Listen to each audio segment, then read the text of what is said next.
இருக்கின்றோம். අපි ඈත් වෙලා හිටියට අපේ දරුවන්ට ඈත් වෙලා ඉන්න දෙන්න හොඳ නෑ. நாங்கள் கடந்த காலங்களிலே பிரிந்திருந்தாலும் எமது பிள்ளைகளுக்கு அந்த பிரிப்பதற்கான சூழலை நாங்கள் உருவாக்க கூடாது. අපේ පරම්පරාව යුද්ධ කරගත්තට අපේ දරුවන්ගේ පරම්පරාවට යුද්ධ කරගන්න ඉඩ දෙන්නේ නෑ. எமது பரம்பரை யுத்தம் செய்தாலும் எமது பிள்ளைகளுக்கு ஒரு யுத்தத்தை ஏற்படுத்த நாங்கள் கூடாது.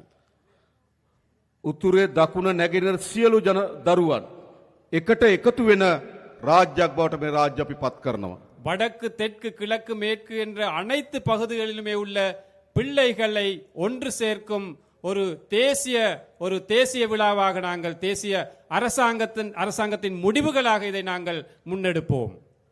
ලංකාවේ පළමු වතාවට ආණ්ඩුවක් හැදුනා පොඩි මිනිස්සුන්ගේ ආණ්ඩුවක්. இலங்கை வரலாற்றிலே முதற் தடவையாக சாதாரண மக்களுடைய ஒரு அரசாங்கம் அமைக்கப்பட்டிருக்கின்றது. එහෙම නෙවෙයිද? அப்படி இல்லையா? මීට කලින් ආණ්ඩු හැදුනේ ලොකු පවුල් වලින්. இதற்கு முன் அரசாங்கங்கள் அமைந்தது பெரிய பெரிய பணக்கார வர்க்கத்தின் அந்த தேவைக்கேற்ப அவர்கள் தான் தலைவர்கள். තාත්තා අගමැති, අම්මා අගමැති, දුව ජනාධිපති. அப்பா பிரதமர், அம்மா பிரதமர், மகள் ஜனாதிபதி. එහෙමනේ. அப்படித்தானே? අයියා ජනාධිපති, මල්ලි ජනාධිපති.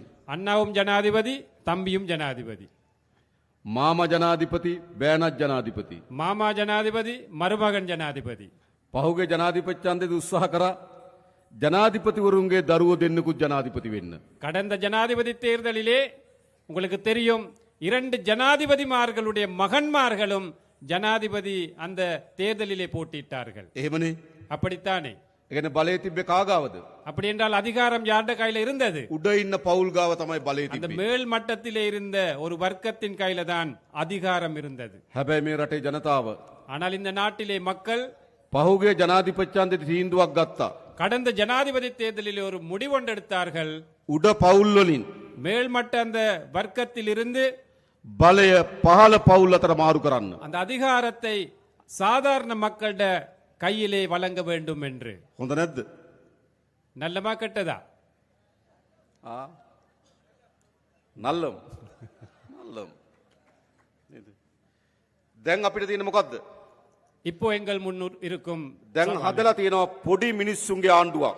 இப்போ எமக்கு முன் சாதாரண மக்களுடைய ஒரு அரசாங்கம் இருக்கின்றது. අපේ රාමලිංගම් සහෝදරලා, எமது ராமலிங்கம் தோழர், අපේ කුමරන් සහෝදරලා, எமது குமரன் தோழர், අපේ සහෝදරවරු எமது அனைத்தும் தோழர்கள், මේ කිසි කෙනෙක් පවුල් වලින් බලය ආපු අය නෙවෙයි. இவர்கள் யாருமே குடும்பத்தில் வாழையடியாக அதிகாரத்திற்கு வந்தவர்கள் அல்ல. සාමාන්‍ය මිනිස්සුන්ගේ දරුවෝ. சாதாரண மக்களுடைய பிள்ளைகள். මේ ප්‍රදේශයේ අපේ විශාල වැඩ කොටසක් වැඩ කරන இந்த பகுதியிலே நிறைய வேலைகள் செய்கின்றோம். මේ රැස්වීම ලෑස්ති කරන්නත් විශාල වෙහෙසක් දරපු இந்த கூட்டத்தை ஏற்பாடு செய்வதற்கு கூட அதிகளவாக பாடுபட்ட අපේ රූබන් සහෝදරය எமது ரூபன் தோழர். සාමාන්‍ය මිනිස්සු අපි. சாதாரண மக்கள் நாங்கள். එහෙනම් දැන් ආණ්ඩුවක් හැදලා තියෙන මොන වගේ ආණ්ඩුවක්ද? ஆகவே ஒரு அரசாங்கம் அமைந்திருக்கின்றது. எவ்வாறான அரசாங்கம்? අපේ ආණ්ඩුවක්. எமது அரசாங்கம். එහෙම නෙවෙයිද? அப்படி இல்லையா? මේක කාගේ ආණ්ඩුවද? இது யாருடைய அரசாங்கம்? අපේ ආණ්ඩුව. எமது අපි அரசாங்கம். ඔක්කොගේම ආණ්ඩුව. எமது அனைத்து மக்களுடைய அரசாங்கம். එහෙනම් අපිට අභියෝග කීපයක් තියෙනවා. ஆகவே எங்களுக்கு நிறைய சவால்களும் இருக்கின்றன. පළමු කොට මේ ග්‍රාමීය ජනතාවගේ දුප්පත්භාවය නැති කරන්න ඕන. முதலாவதாக இந்த கிராமிய வறுமையை நாங்கள் ஒழித்து கட்ட வேண்டும். එහෙම නෙවෙයිද? அப்படித்தானே? හොඳ නිවහසක් නැහැ. சிறப்பான ஒரு வீடு இல்லை, ආදාය මාර්ග නැහැ. வருமான வழி இல்லை, පානීය ජලය නැහැ. குடிநீர் இல்லை, ගමට එන්න හොඳ පාරක් නැහැ.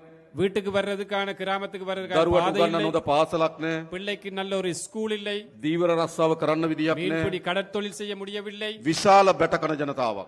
எந்த பக்கத்திலும் எமக்கு கஷ்டங்களே இருக்கின்றன. අපේ ආණ්ඩුව எமது அரசாங்கம், අපි ඔක්කොම එකතු වෙලා හදාගත්තු ආණ්ඩුව. நாங்கள் அனைவருமே ஒன்று சேர்ந்து அமைத்த அரசாங்கம் ක්‍රමානුකූලව පියවරෙන් පියවර படிப்படியாக මේ ප්‍රශ්න ඔක්කොම විසඳන්න ලෑස්ති අපි. இந்த அனைத்து பிரச்சனைகளும் தீர்க்க தயாராக இருக்கின்றோம். හොඳද? நல்லமா?